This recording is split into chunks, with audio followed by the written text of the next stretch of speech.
Welcome back to Hardware Unboxed. Recently, I took an interesting look at how much progress Intel's made over the past 6 years when it comes to gaming performance.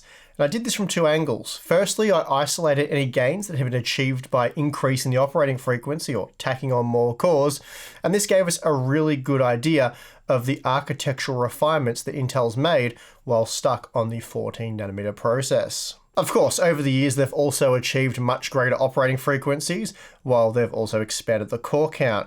And that being the case, I also took a look at how increasing to 6, 8, and even 10 cores has improved gaming performance. Though I did ignore the frequency gains, as that's been well explored at this point, and really frequency scaling is very predictable. In the end, I found that Intel's journey on the 14nm process has seen very limited improvements from the 5th gen to 10th gen. Only around a 10% improvement in gaming performance was seen across the 6 years of development when comparing CPUs at the same core count and operating frequency, and that gain included the transition from DDR3 to DDR4 memory. By far the biggest performance gains for Intel have come from increasing the L3 cache capacity, cranking up the operating frequency to very near its limit, and of course adding more cores. Essentially, what this means is Intel could have basically created their 2020 10th gen lineup 5 years prior in 2015 with Skylake. But due to a complete lack of competition, didn't see the need and therefore cashed in on the smaller 122mm square dies.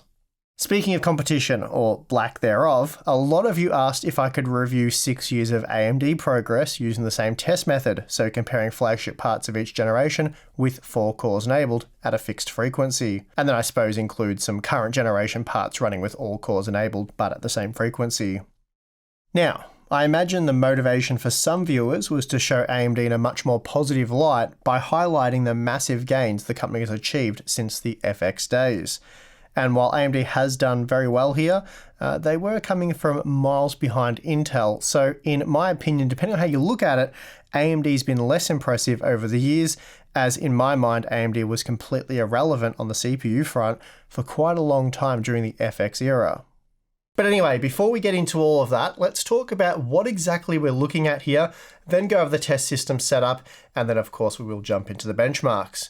But before we even do that, today's video sponsor is Gigabyte and their brand new range of AMD X570S motherboards and Radeon RX 6600 XT graphics cards. Gigabyte offers an excellent range of X570S desktop motherboards equipped with robust VRM designs capable of extracting the most from AMD's Ryzen 9 processors.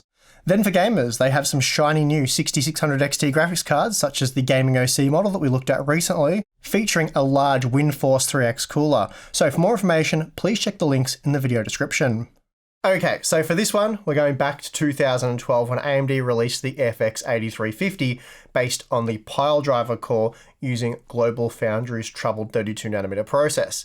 Now, technically the first FX processors arrived a year prior and were codenamed Bulldozer, but I'm going to skip the FX 8150 in that entire series. We really only need one FX processor, and we might as well go with the best, and I do use that term loosely when discussing FX processors. There was also the FX 8370, which arrived 2 years later and was really just the same CPU, as well as the super dumb FX 9370 and 9590, which were essentially the same parts again with an increased TDP of 220 watts, so almost 80% higher than the 8350. And these were just overclocked models. And in the case of the 9370 and 9590, the base and boost frequencies weren't even increased by 20%. So, because we're testing all parts at 4.2 GHz, I went with the FX 8350 and locked it at that frequency. Now, we're also testing with just 4 cores enabled, but since the FX series only went up to 4 cores with 8 threads, we haven't had to make any changes here. Now, some might argue that the FX 8350 is an 8-core CPU, but it's not, and it's certainly not according to the California Consumers Legal Remedies Act. In November of 2015, AMD was successfully sued for allegedly misrepresenting the specifications of the Bulldozer chips, and in August of 2019, AMD agreed to settle the suit for $12.1 million. Now, the latest motherboard BIOS revisions still claim the FX 8350 is an 8-core processor, while Windows states that it's a 4-core CPU with 8 logical processors, so basically a quad-core with SMT support. That being the case, I've left the CPU configuration as is, deeming it as a quad-core and not an 8-core processor. So for testing the FX8350, I'm using the Asus M5A99FX Pro Revision 2 motherboard with DDR3 2400 CL11 13 13 31 memory. Then for comparison, we have the Ryzen 7 1800X, 2700X, 3800X, and 5800X. Now please note that with the exception of the 1800X, all were limited to 4 cores at 4.2 GHz, while the 1800X still ran with just 4 cores enabled, but was clocked slightly lower at 4.1 GHz, as that was the highest stable frequency I could achieve with that part. Then I've also included the 5600X and 5950X for a 6 to 16 core comparison, and these can be directly compared with the FX8350, though I suppose they are at a clock speed disadvantage given they're underclocked at just 4.2 GHz. The 2700X up to the 5000 series were tested on the Gigabyte X570S Aorus Master, while the 1800X was tested on the MSI B450 Tomahawk Max. Please note all Ryzen CPUs were tested with DDR4 3200CL14 dual-rank dual-channel memory, with all primary, secondary, and tertiary timings manually configured. Then finally, all CPU configurations were tested with the Radeon RX 6900 XT, as it's currently the fastest 1080p gaming graphics card on the market. Okay, let's check out the results. Starting with Rainbow Six Siege, we see that the FX8350 was good for 211 FPS on average, which is obviously plenty of performance, and this Vulkan title really doesn't require a great deal of CPU performance. That said, it was still miles slower than even the first generation Ryzen part, with the 1800X offering almost 40% more performance. And remember, only half the Ryzen CPU is enabled here, though it is heavily overclocked in terms of frequency. The 2700X only offered a small upgrade from the 1800X. Here we're looking at a 9% performance boost. Then, as we know, Zen 2 provided a sizable performance boost from Zen Plus, and in this example we're looking at a 23% increase in frame rate, taking the 6900 XT to 390 FPS, which is an incredible 84% increase over the FX8350. But we see the biggest step forward with the introduction of Zen 3, and here the 5800X, with half the cores enabled, was 135% faster than the FX8350, and that highlights just how bad the FX series was, limiting the performance of the 6900 XT by more than half. For those of you wondering, the 5800X has been tested in a 4+0 configuration because AMD moved to an 8-core CCX with Zen 3, whereas Zen 2, Zen Plus, and Zen featured just 4 cores per CCX. Finally, it's interesting to see with Zen 3 that we see just a 9% performance increase in Rainbow Six Siege when going from 4 to 6 cores, and then just a 10% performance increase when going from 4 to 16 cores. Obviously, this title doesn't heavily leverage the CPU, and that's why the FX8350 is able to deliver highly playable performance. The experience playing Assassin's Creed Valhalla, though, is very different, at least with the FX8350. Whereas things remained very smooth with Rainbow Six Siege, consistent frame stuttering was very noticeable when playing Valhalla, with a 1% low result of just 39 FPS. The 1800X boosted the 1% low performance by almost 60%, and this provided a significantly better gaming experience. The 2700X was faster again, boosting the 1% low performance by a further 21%, and then we came very close to maxing out the 1600 XT with the 3800X. In fact, the 4-core 5800X wasn't really any faster, while the fully fledged 5950X only improved the frame rate by 7%. Battlefield 5 is a great example of just how bad the AMD FX series was, and of course, still is. It's always seemed that the more you leverage the FX processors, the more they fall apart. Low-level APIs like Vulkan, which help bypass the CPU, resulting in significantly less CPU overhead, often play quite well with heavily underpowered CPUs, such as the FX8350, and we saw that just a moment ago in Rainbow Six Siege. But playing Battlefield 5 using the preferred DirectX 11 API for this title, the FX8350 crumbles with just 47 FPS on average and 29 FPS for the 1% low. That made the game completely unplayable by my standards and utterly useless for even semi-competitive gameplay. And remember, we're using a Radeon RX 6900 XT for this testing.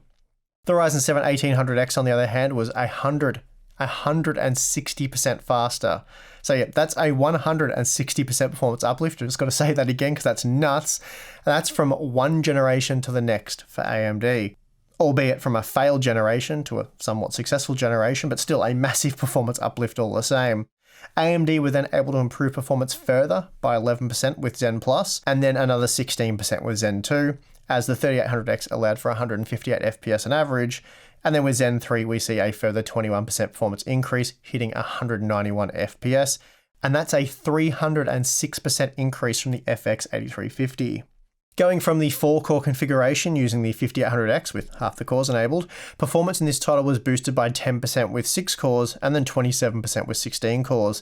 That means the Ryzen 9 5950X is offering 415% more performance than the FX 8350. F1 2020 isn't the most demanding title, and it also supports DirectX 12. So here the FX 8350 does reasonably well and certainly enables an enjoyable and very playable gaming experience. Even so, we're still looking at a 46% performance uplift with the 1800X, which again only has half the cores enabled for a more apples-to-apples comparison of the architectures. And then again, AMD made a small step with 2nd gen Ryzen. Here the 2700X offers a 9% performance uplift, and then we see a further 15% uplift with 3rd gen Ryzen. Then, finally, we see a substantial 24% increase from the 3800X to the 5800X, hitting 266 FPS. Then when enabling more cores for the Zen 3 architecture, we see a 14 to 15% boost, going from 4 cores up to 16. And in this example, the 5950X was 162% faster than the FX 8350, and really we're looking at a similar margin for the 6-core version. Hitman 2 is far more CPU intensive than F1 2020, and again this causes issues for the FX 8350. This time the game was more playable than what we saw in Battlefield 5, but the experience with the 6900 XT wasn't ideal to say the least. The 1800X offered a 67% increase to the average frame rate, and an improvement in 1% low performance of 82%, so the 1st gen Ryzen processor was miles faster. Again, we're seeing similar performance improvements throughout the Ryzen generations, and by the time we hit Zen 3, AMD had improved performance from the FX 8350 by 147% when making a normalized core and frequency comparison. Then, from the 4-core 5800X configuration, the 6-core 5600X was 10% faster, and the 16-core 5950X 21% faster. So we're looking at roughly a 200% performance increase from the FX 8350 to the 5950X, with both CPUs running at 4.2 GHz.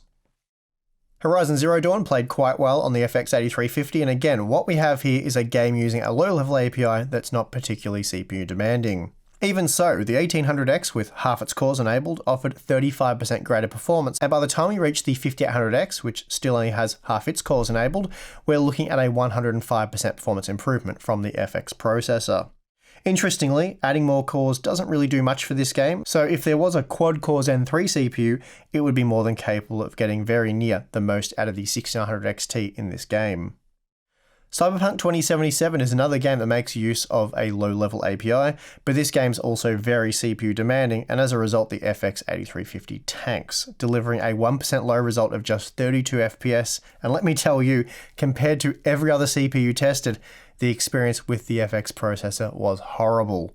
Even the 1800X, with just half its cores enabled, was able to improve the 1% low performance by 94%, an incredible performance uplift there. Then from the 1800X to the 5800X, AMD was able to improve their core performance by 53% in this game, seeing we're looking at the average frame rate. Then with 2 more cores enabled, the 1% low is improved the most, going from 86 FPS to 101 FPS, so a nice 17% performance improvement there. The 5600X and 5950X delivered virtually the same level of performance in this title, and that meant the 5600X was 216% faster than the FX 8350 when comparing 1% low performance. Shadow of the Tomb Raider is another DirectX 12 title that's also very CPU demanding. Now please note for testing we don't use the built-in benchmark, as it's more of a GPU test. Instead we test in the large village, which dramatically increases CPU load. Here the FX 8350 is kind of able to deliver playable performance, depending on your standards, though for a single player game I'd say what we're seeing here is playable, though extremely undesirable given that we are using a Radeon RX 6900 XT.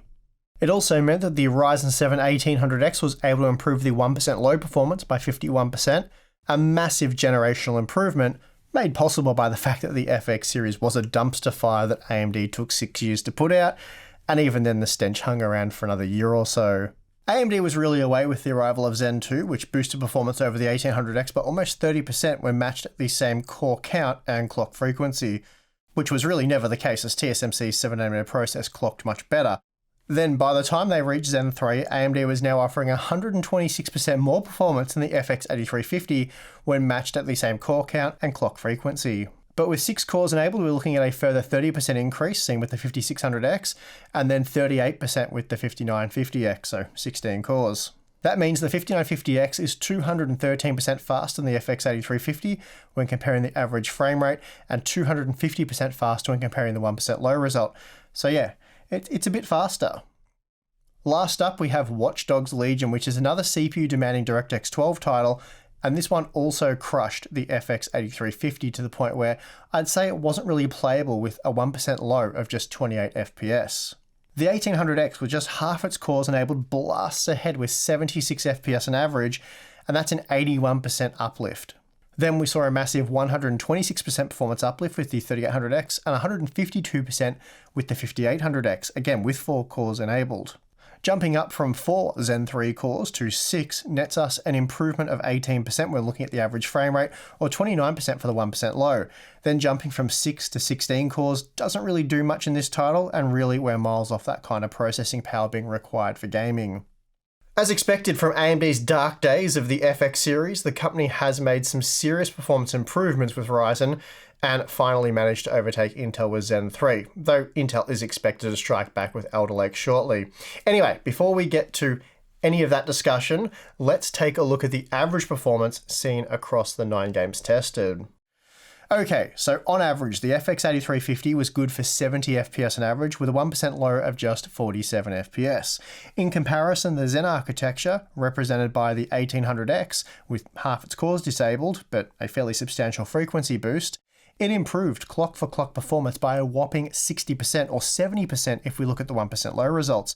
That is a mega generational performance improvement, and although the 1800X didn't come clocked at 4.1 GHz and only the best silicon made it to that frequency, that's a massive architectural improvement when matched at the same clock speed.